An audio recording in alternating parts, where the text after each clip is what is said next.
आणि म्हणून मग आम्ही देखील त्याच्या समाजकारणाची सुरुवात अत्यंत सक्रिय पद्धतीनं त्या ठिकाणी अतिशय चांगल्या पद्धतीने केली आणि या सर्व घटनांचा मी साक्षीदार आहे.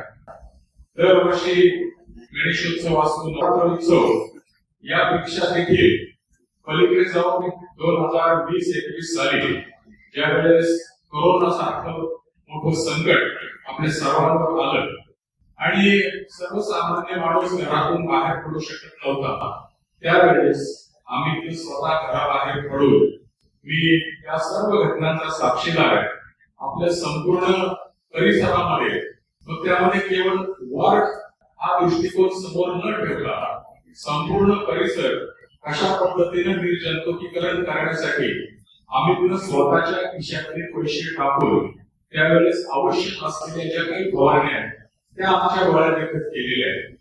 त्याच पद्धतीनं दरवर्षी याच आपल्या चंद्रभागा रक्तदान शिबिर घेण्याचं देखील अत्यंत पवित्र काम आम्ही सातत्यानं दरवर्षी करतो.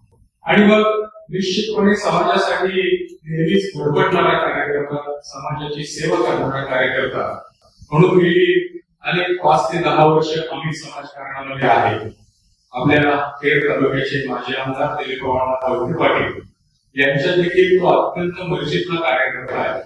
माझ्या स्वतःविषयी म्हणतात, आजपर्यंत मी ज्या निवडणुका आजपर्यंत लढवल्या, ज्यामध्ये अगदी ग्रामपंचायत असेल, सोसायटी असेल, खरेदी विक्री संघ असेल, मार्केट कमिटी असेल किंवा राजनगर सहकारी बँक असेल, या सर्व निवडणुकांमध्ये त्या ठिकाणी निश्चितपणे विजय मिळवताना त्या ठिकाणी आम्हीचा जो सहभाग आहे हा निश्चितपणे महत्वपूर्ण आजपर्यंत ठरलेला आहे. आणि माझ्यासाठी तरी आम्ही आजपर्यंत हा एक अतिशय लकी व्यक्तिमत्व म्हणलं तरी काही हरकत नाही. कारण ज्या ज्या निवडणुकीमध्ये मी उतरलो आणि आम्ही माझ्या खांद्याला खांदा लावून त्या ठिकाणी मला प्रत्येक वेळेस सहकार्य केलं आणि निश्चितपणे मला प्रत्येक वेळी त्या ठिकाणी यश मिळत गेलं. असा हा आपल्या सर्वांचा जवळचा सहकार्य आज जरी नगर परिषदेच्या निवडणुका तोंडावर आलेल्या असल्या तरी कधीही त्याला निवडणुका डोळ्यासमोर ठेवून कुठल्याही व्यक्तिगत स्वार्थाकरता आजपर्यंत कधीही काम केलेलं आम्ही पाहिलेलं नाही.